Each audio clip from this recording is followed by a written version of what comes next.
Welcome to Beyond the Bar, the podcast where coffee and conversation are a catalyst for growth.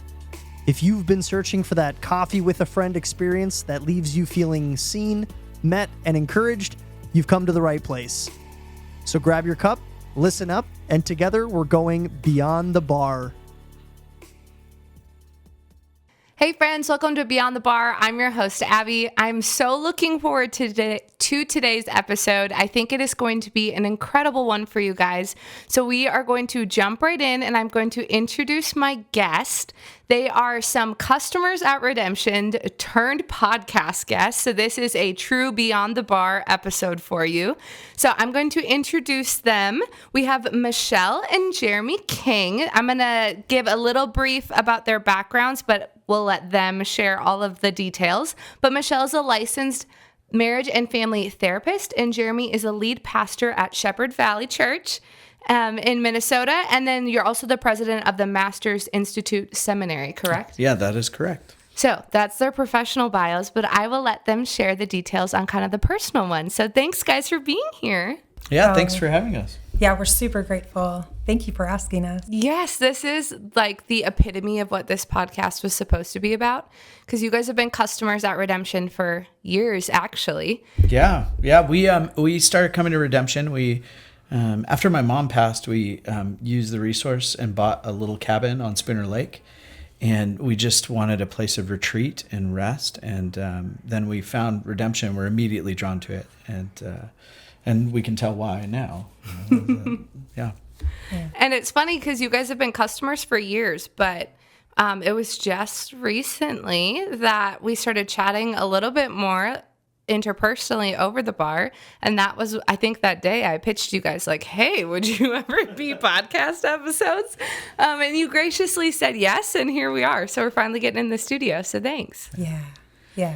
Do you guys want to start, and I'll let you toss that out however you want to, but do you guys want to start with just giving a little bit background about your guys' stories? What led you here today?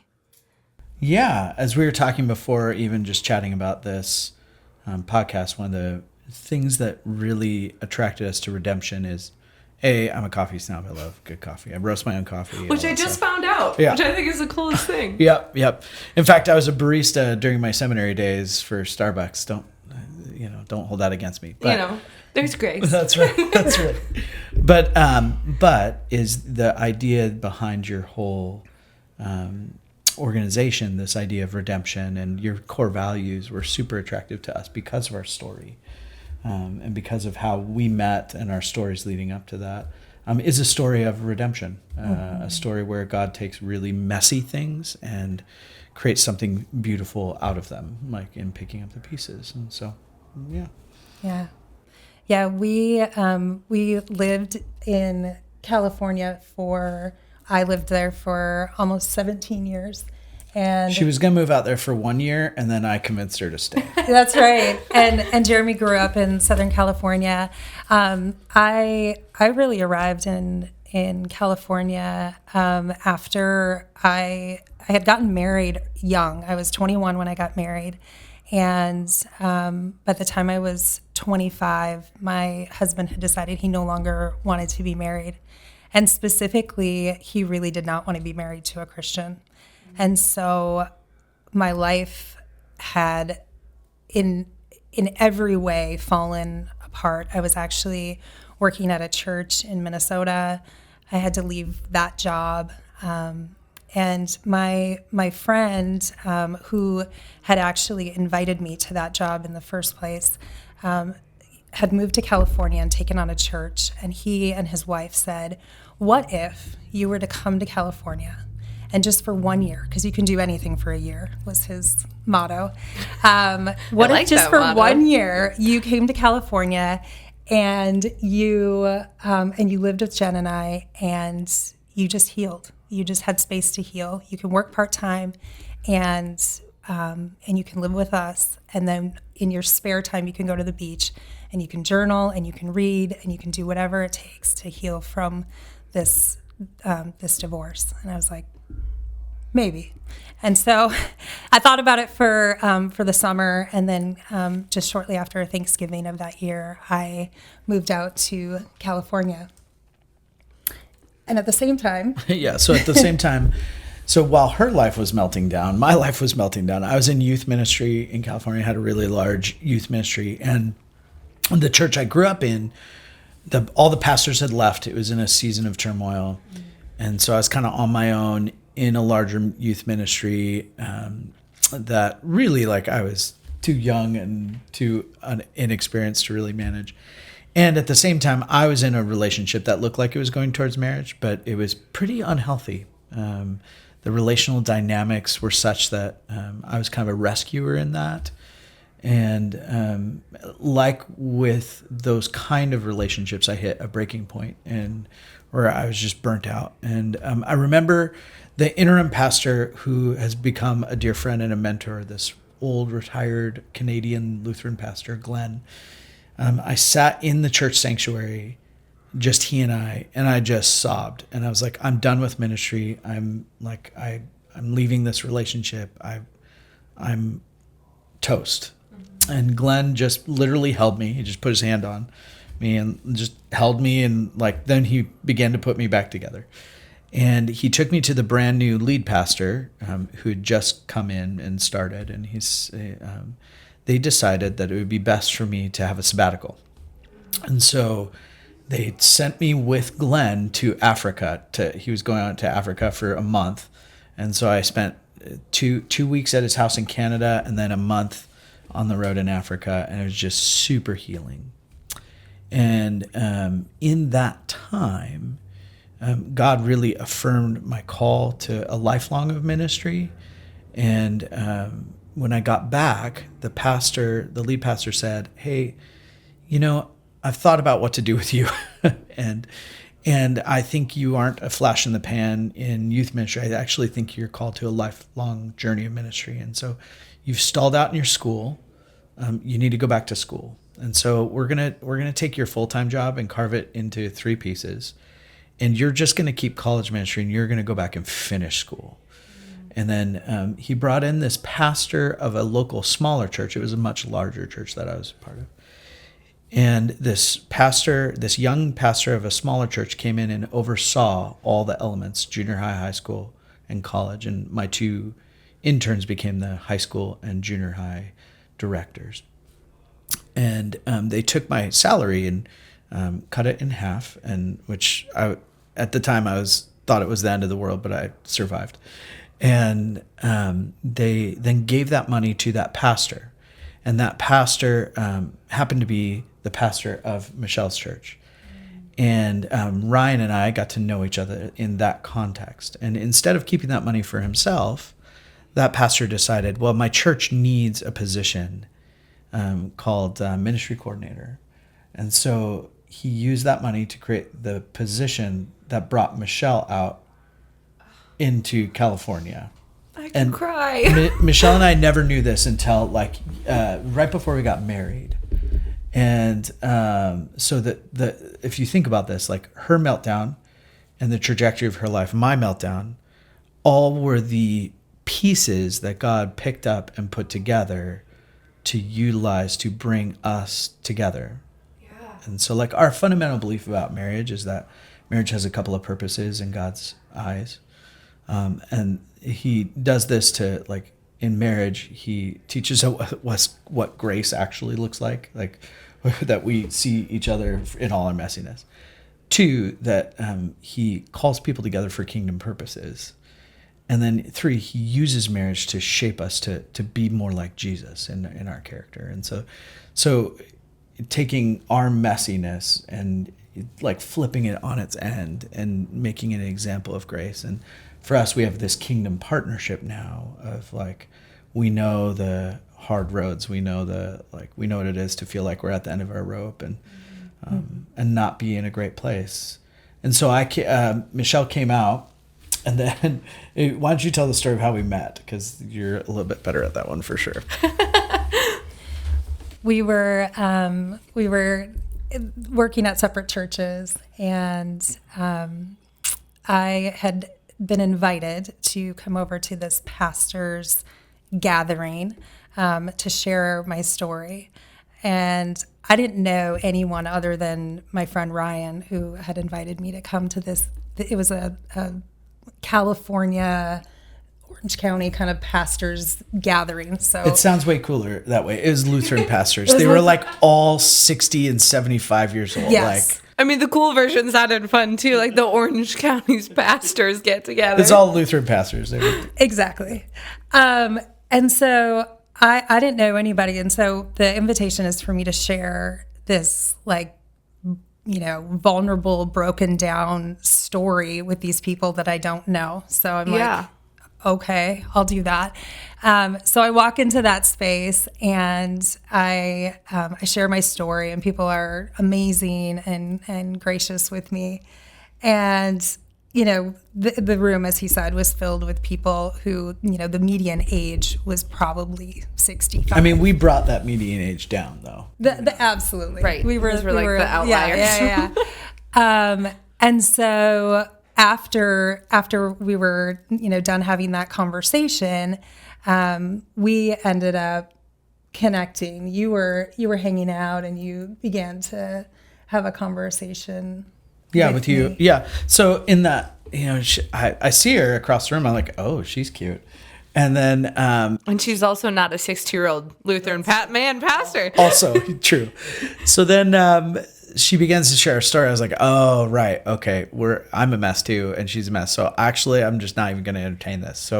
So I introduced myself to her at that point, but there was no sparks flying or anything like that. But then what happened is, Ryan, who was the pastor that invited her out, and Ryan and Jen are some of our best friends today. Though it wasn't always that way between he and I. And Jen started inviting me over to their church fairly frequently I'm a musician too, so to lead worship and to do some of that stuff. And so I'd go over to the church, I'd see Michelle, we'd have our youth groups do things over there, and we'd run into each other. And one night, we were having a youth group event, and she's like, yeah, I don't really get to do much around here because Ryan and Jen go to bed at like 8. And I was like, well, you can hang out with me and my friends, and so I'm going to shows and music and things like that. And so we both scheduled a time to get together, but then both mutually canceled. Okay. Because I think it's probably because I was nervous or afraid or whatever. But I really had homework to do because I was back in school now. Trying to finish school. And then she had a friend who lived in LA who wanted her to spend the weekend with her, so mutually canceled. I had another friend who sat with me the next day, and he said, "Oh, you were gonna go hang out with that Michelle girl? We're eating lunch, and I'm eating like potato salad and." Hanging out, and I'm like, yeah, no, I like mouthful of potato salad. I'm like, I've sworn off girls. Like I'm done with girls. Like I canceled, and she canceled too. And by this time, Abby, like my hair is down to here. Like I look like Jesus. Like I have a beard. Like I'm literally trying to ward off, girls. Yes. Although maybe that's why you liked me and my long flowing locks. But I said to him, God would have to skywrite it. He would have to it would have to be so clear that I was supposed to hang out. And then all of a sudden my phone, which is on the table between us, starts buzzing. Bzz, bzz. And he looks over and he sees the screen, he's like, who is it? I'm like, shut up. It was Michelle calling to reschedule. Yeah. So, but that's how we first met. And then we undated for a while. Yeah. Okay. Meaning? Well, we didn't really know. I didn't know. He didn't know that we were dating. So we continued to Everyone but us knew that we were dating. Yeah. So so even our first actual hangout, I just thought we were going to go see a band and, go to dinner, have a little conversation. But it never occurred to me that we were on a date. And I think as we looked back on these interactions, because we did that one, and then we did a hockey game. Well, with my college group, which is funny because my college students, now at this time, I'm barely a couple years older than my college students. I'm in my mid-20s, whatever. And so we go to this hockey game, the Ducks, Anaheim Ducks, and as we go to the game, we had seats all together, but then we had a couple seats further off, and just because of the way the tickets worked out. And my student who arranged the event was like, "Oh, we're gonna put Jeremy and Michelle there." So they put us together, but they're in a row like 5 rows behind us. So it's like they're like watching us the whole time. Like, oh yeah. So they knew we were. People knew we were a thing before we knew we were a thing, and probably because both of us had some wounds that made us hesitant. Yeah. And we didn't know what we know now about how God was weaving together these fractured pieces into something far more beautiful for kingdom purposes, like things that we wouldn't have had the maturity to know then.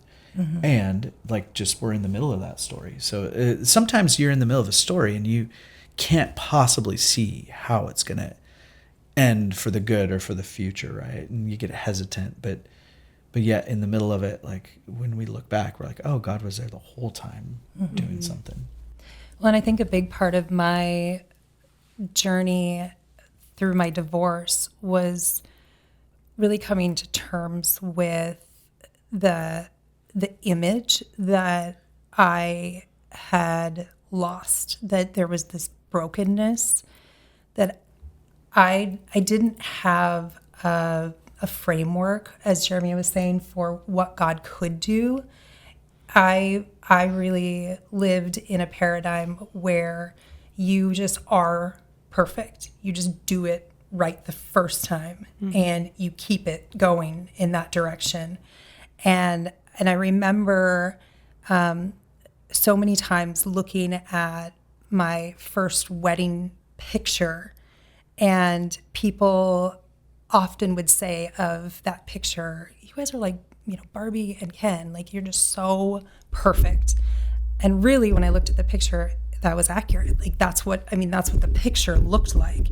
And we had built a house and we had done all these things really quickly in our young life. And it all looked so perfect and it all felt like it was going so well. Mm-hmm. And so when he walked away, and all of that fell apart, I had no idea that there could be something coming that was so much greater. It felt like all I could do was try to go back and make that story the story.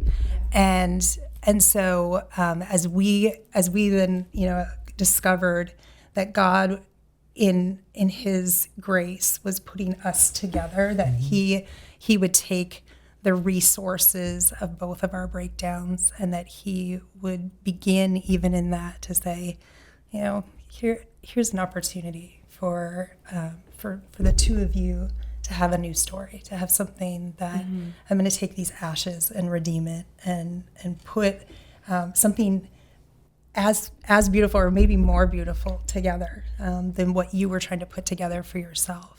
Because I look back at my first marriage and I see how much of that was me constructing that relationship, wanting it to be what it was, versus really being invested in paying attention to what God was up to, or even just having the sense internal that it would be okay, because I think there was indicators early on that I shouldn't have married him. And I had a hard time after we got engaged thinking about walking away, because again, I was stuck inside that paradigm of what is perfect, what is the right thing to do. Well, the right thing to do is not disappoint anybody and just go ahead and get married, even though I don't know that this is the right next. Mm-hmm. And I didn't trust that in myself or in my relationship with God at that time. I didn't know that I could fully let something go and that he would continue to move and have something better. And so, as our story unfolded, and that really became my experience, that something better came, it actually strengthened my sense that like I can trust now when God invites me to something, and allow him to take me the next and the next and the next, and not have to continue to live in this perfect? What is it that I think is the best next? Mm-hmm. He also moved you in that story from like external to internal. Like, I think you said to me jokingly, but in your first marriage, you married your dad on the externals, like hunting, fishing, like Minnesota, and just things that were kind of expected of you in some ways. Like, but then the second time, like when we married, you said you married your dad on the internals, which her dad is like the most loyal, like faithful. He's one of my best friends now.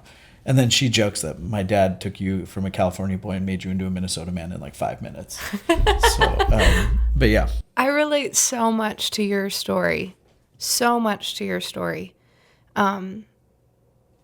In countless of ways. But I think one of the things that I had to learn with my own story was going, as good of as an author or storyteller that I think I am not better than Sovereign King. Mm-hmm. Mm-hmm. And handing over the pen is so hard. Yeah. And even recognizing that there were moments, even in my own story of getting married and walking through that where I thought I handed over the pen for a bit and then realized that I would let him write a couple of lines and then I would take it back. Mm-hmm. Sure. And so walking through divorce and having that picture of what you think life is supposed to look like, or even marrying your dad externally, I relate to that too. Like, I married the things that were expected and I thought I wanted because it was what my culture around me and my community around me had, and paid far less attention to things that actually mattered, and I didn't realize it at the time. Mm-hmm. And then as you're walking through, well, everything's shattered. My frame has been busted. Everything is on the floor. Realizing, yeah, God can take those things. There's a song I like, and it talks about you're perfectly broken for me. Mm. Wow. Yeah. About how your broken pieces fit mine, mm-hmm. which is essentially the story you guys are saying is in both of your life shattering in different ways. Mm-hmm. It was like the perfect pieces for each other so that the mosaic the Lord made would tell kingdom story better. Yeah. And to prep us for that, mm-hmm. there was a lot of intermediary pieces that needed to happen. So like I did a lot of therapy myself, actually. One of my best friends, Tim, he's like, dude, you need a therapist. He's Californian. Dude, you need a therapist. Like, we need to get you to someone. And actually he funded my first 5 sessions of therapy. And I continued that journey for several years. And it was a Christian therapist, a guy named Sean, who really helped me. And partway through the process, I was about 2 years in, and I said to Sean, it feels like all we're doing is taking out my messed up wiring and laying it on the table. Like that, if that's all we do, like, where's the end of my messed upness? Like when do we start rewiring? Mm-hmm. And he paused, and it felt like forever. And then he said, Jeremy, who's to say that the Lord hasn't been rewiring you this whole time? And so, yes, we're for sure like our broken pieces, our stories of brokenness are similar, but at the same time, there was a refining that had to happen, a healing, so that I would be ready when it was time to meet Michelle in the right context, so that it isn't out of my brokenness, but out of the Lord's healing that brings us together, right? Because otherwise then we just repeat. It's like a pendulum swinging. We repeat the same story, just on the other side of it. Yeah.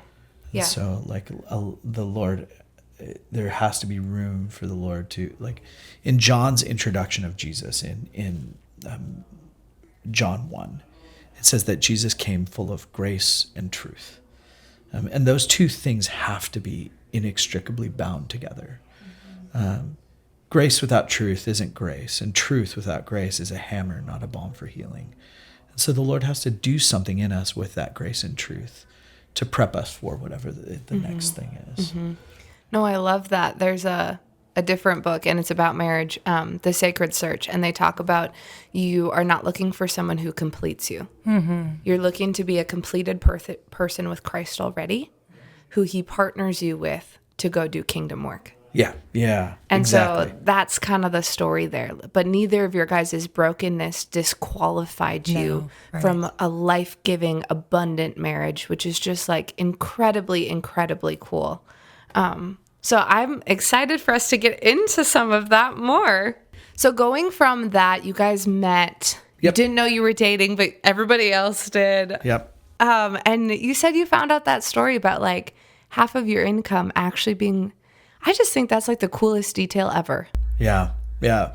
Well, and the other detail that goes with it, so that is interesting, is that Ryan and I had somewhat of a contentious relationship a little bit when Michelle and I started dating. So she got here in like November.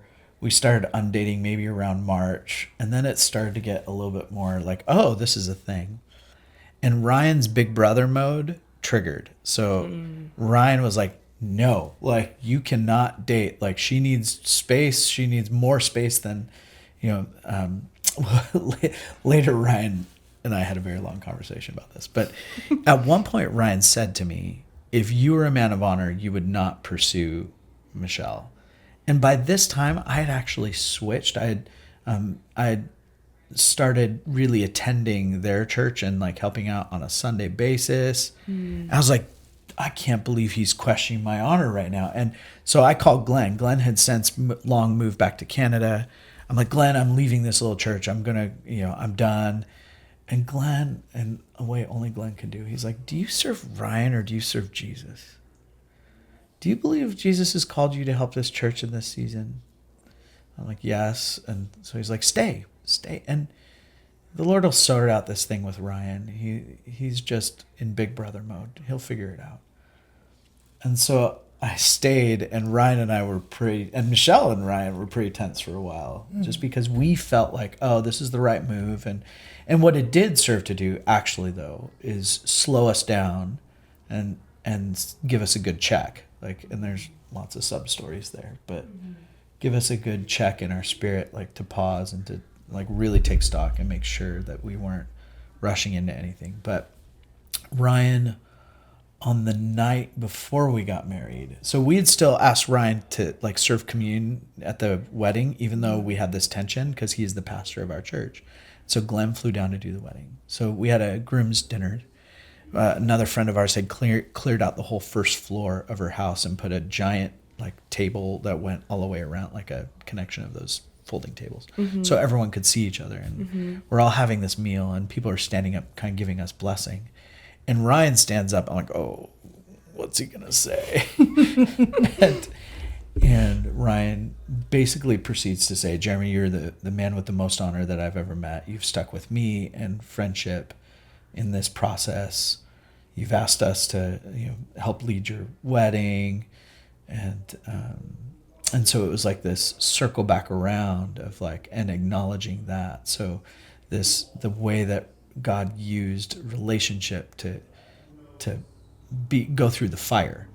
And the next day at the wedding, Ryan's there, and so we're on the beach. We got married on the beach, and Ryan's like, hey, could I talk to you for a minute? I'm like, Ryan, it's like 3:55 and I'm getting married at 4. He's like, it'll just take a second. Could you walk with me? And so I walk with him on the beach, and he hands me this letter.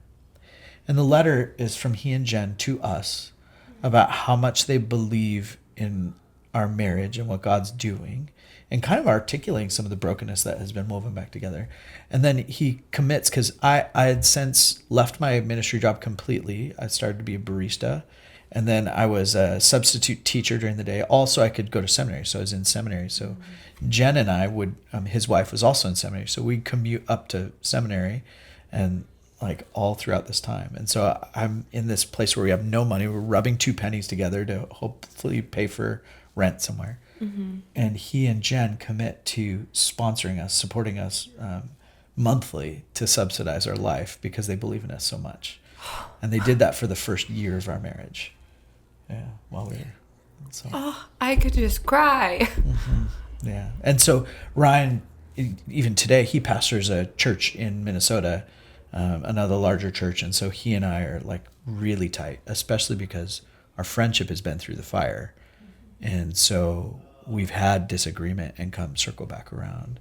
Not unlike your last episode that you talked about with Marin, right? Like that those friendships that go through the fire and are honest then have grit to them.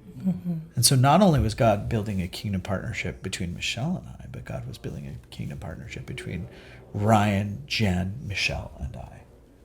Well, and that gift laid a foundation in us where we then began to look at our resources as something that could be used to lift someone else. And so as we had opportunity, as we had just a little bit more resource, we at one point were living on a college campus. Jeremy was serving as a resident director, and we had opportunities to keep kids at Vanguard with our resources. Vanguard University. University, to be able to give them just enough resource so that they wouldn't have to quit school. And there were things like that over the years where we would just kind of pay attention to where might we be invited to join someone else's story, where they may need just something to get them to the next place, where they could either stay in school or they could have some kind of an opportunity to see that God hasn't forgotten them.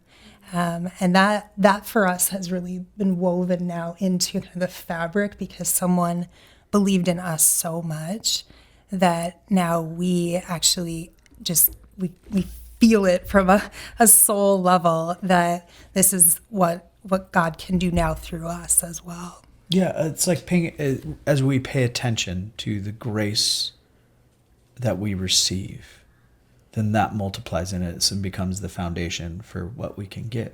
But so with Ryan and Jen, it was a stewardship move. Same with Tim.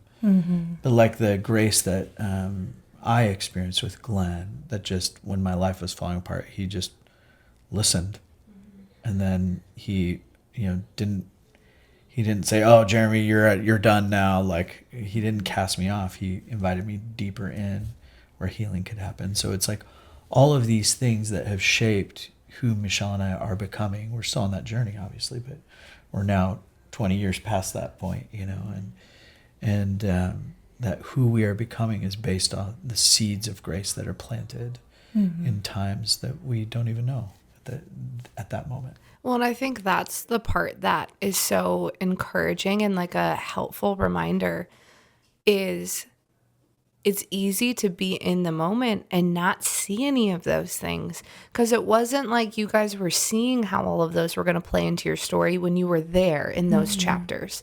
You were living them, and you were probably asking the questions and wondering, like, when your salary got cut in half, you were like, excuse me, like, how am I supposed to live? Yeah. Little did you know, like, that was such beautiful grace for you. Your future wife was coming. Yeah. And like that was the way she was going to get there. And so what felt like horrible was like God's vehicle and tool of grace that was going to pave the way for something like holy and blessing filled in your life. And that reminder, I feel like everybody needs, because you can be in seasons of your life where you're looking around and you're going, God, none of this seems good. And none of this seems abundant. And I don't know how you're weaving this story together. And long periods, like sometimes those aren't short. And so long periods in that, losing the hope is very, very, like, it happens. It's very common, where you just get so bogged down by viewing your circumstances that you forget to hold on to promises. You forget to lift your eyes and lock on Savior and go, I know the truth and I know how you work and move. But it's so easy to lose sight of that in the moment, particularly if you don't have people in your life, like a Glenn or like a Tim, or, like what proved to be Ryan and Jen. Like, if you don't have community and relationships in your life who are believing for you when you can't, like, good luck. I don't know how people make it. Yeah, they don't. We don't. We're designed that way. Like, we're designed for a community. Like, and that's the thing about the Christian community is we embody the grace of our Lord Jesus Christ. And so hopefully as we relate to one another, we can carry both grace and truth, so that even in the really hard conversations, there's a for you posture as a whole. Like even Ryan, as he was probably a little more for Michelle than he was for me. Accurate. But it embodies the truth and grace bound together. Yeah. And God uses those things in really powerful ways.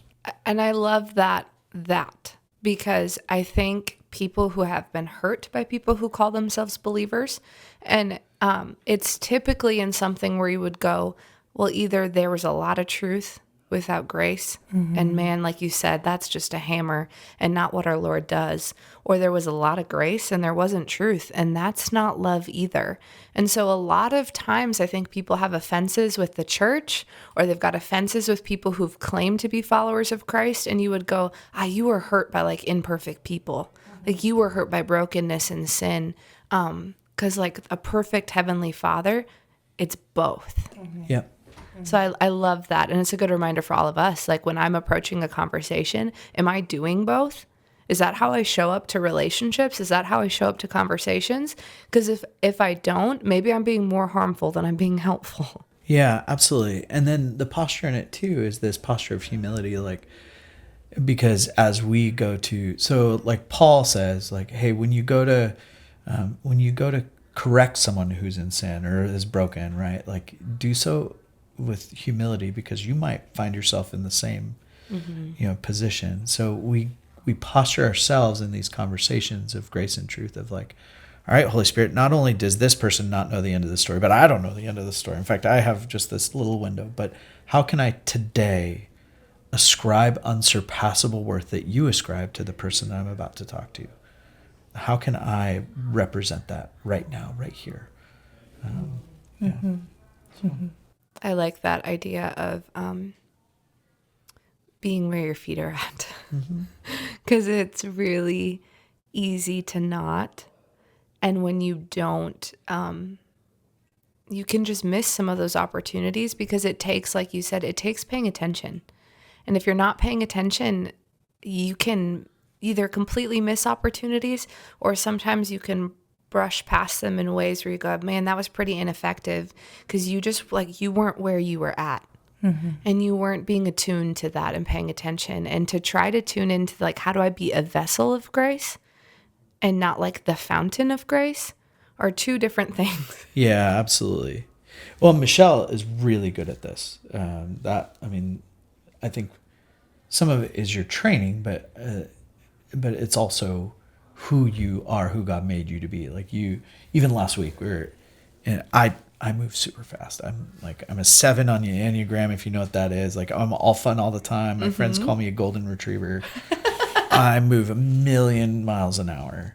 And Michelle's really good at slowing down and paying attention and being where she's at. And so even last week we were with friends in California at a concert, and she had to slow me down and help remind me, hey, be here with us. That's kind of her skill set. I just love that, how it comes up in couples too, like a balance. Like the Lord doesn't waste anything. So even like personality wise, just that balance there. The idea of kingdom couples where you go like, no, God did that on purpose, because you guys make each other more effective then.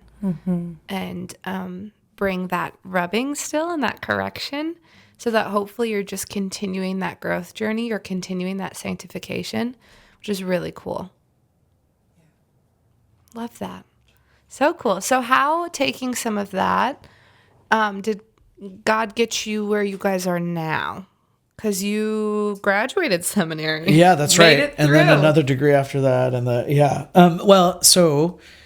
I knew I was supposed to be a pastor, so I was in seminary. I just started seminary when we met.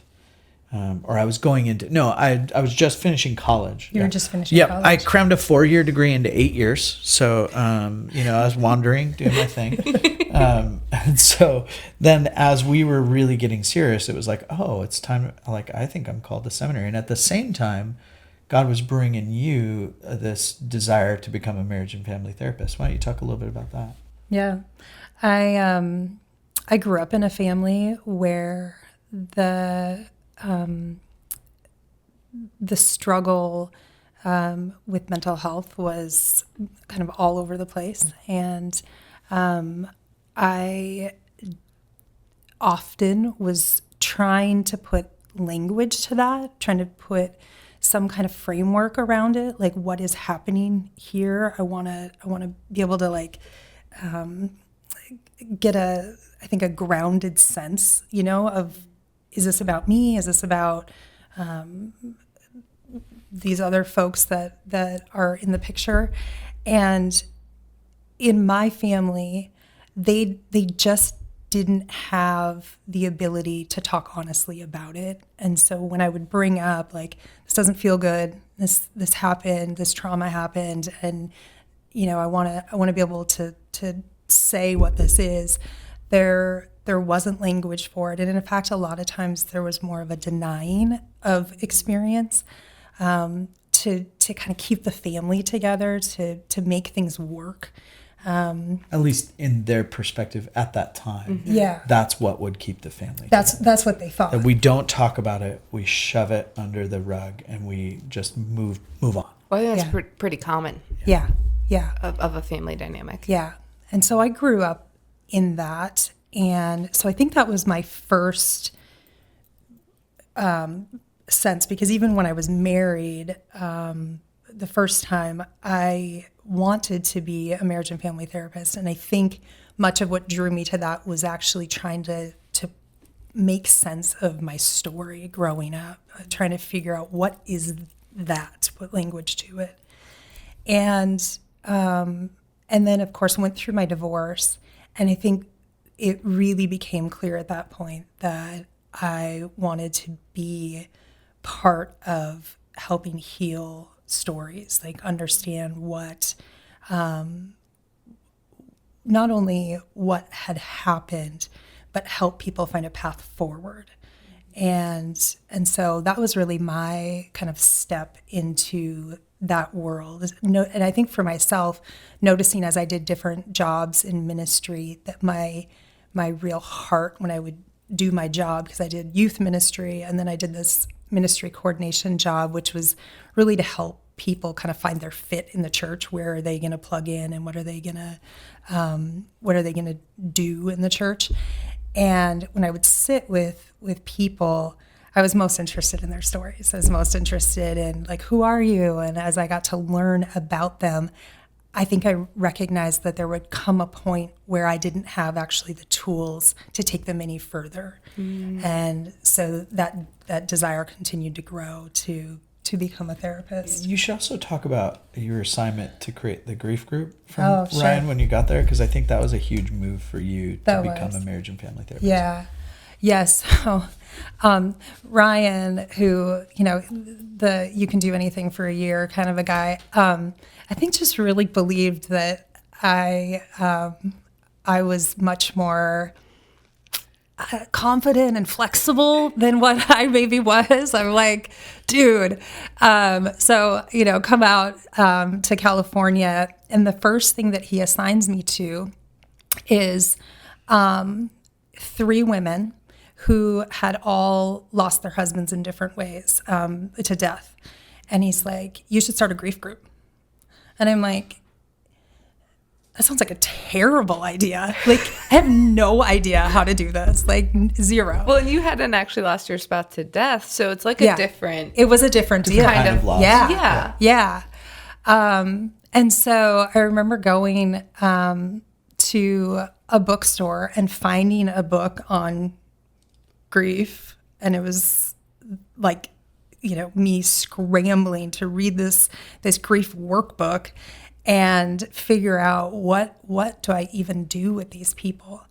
And so I remember gathering them and sitting down, and I actually go back to that as like one of the most like sacred and kind of holy times of my life, because when you don't know how to do something, your dependence on Holy Spirit to actually move you instead of your own knowledge was like no other time in my life. And I remember sitting in these sessions, and I would pray in my spirit and just say, like, you know, Lord, what question would you have me ask? And I would ask a question, and there was so much space because I didn't know what to do necessarily next, but I was really staying close and paying attention to what Holy Spirit was kind of inviting as the next. And that group, not only for my own healing, but as I watched them, became this like sweet space, not only of community, but really opened up this idea that like you can sit with people, like you could do something like this.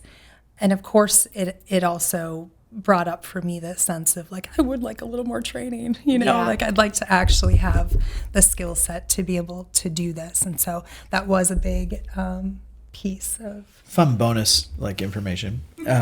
So that group became a core community for Michelle, inspired her to really take the step out and get the training. But also they became cheerleaders for us in a way when we got married.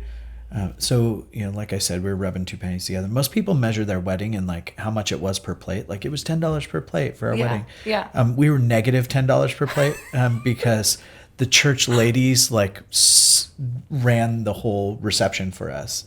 And one of them like paid for the cake for us, a whole crew of them, and many of them were in this grief group, actually made the food for our wedding. Like they made a Thai cuisine for everyone. And the little church that we were part of at the time, like painted the whole hall for us, like wouldn't let us go in for a couple weeks, even though Michelle worked there. So, cause they wanted to surprise us, but it was because of these relational like connections and these moves, that Michelle found her true calling, and we had these like support, this launching pad that sent us out. Yeah. It's so fun hearing your guys' story from the point, like the vantage point of perspective.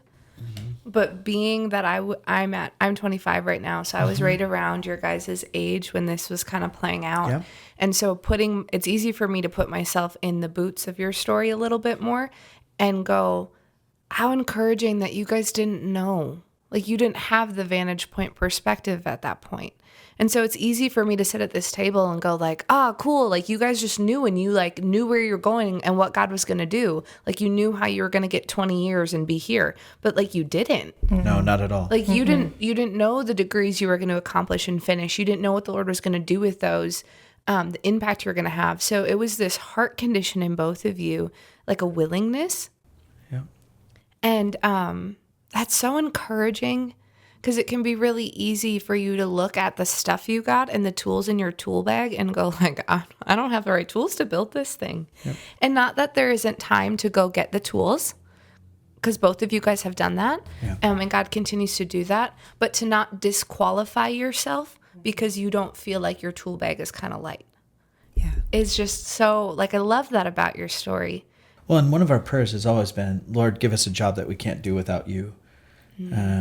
Like that we need to rely on him moment by moment, because we've learned through the hard seasons, like, hey, actually, when we have to be fully reliant on Holy Spirit, then we actually are more in alignment with kind of God's kingdom and what he wants to do. So part of what draws us to you and what you do is like, we look back and we're like, oh yeah, like, well, I know what it was like to be there 20 years ago. And like so we see this 20 years from now and the impact that'll happen. And we're like, this is going to be awesome. This is cool.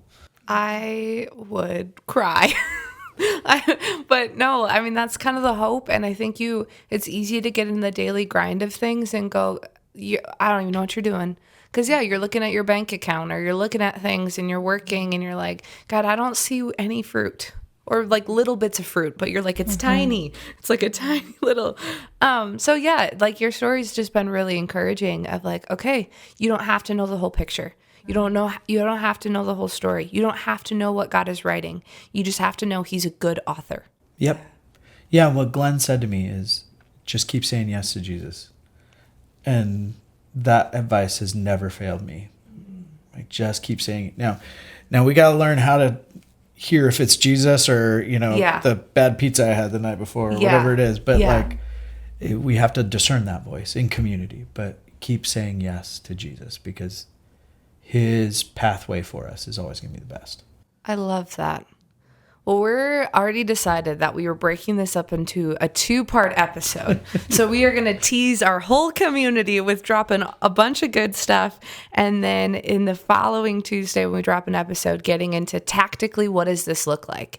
And diving into more of your guys's, you've got some tools in your tool belt now.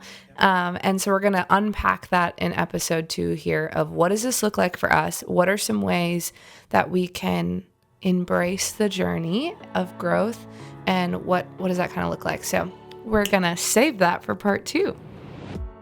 We hope you enjoyed today's episode of Beyond the Bar. Make sure you hit subscribe so that you never miss a conversation.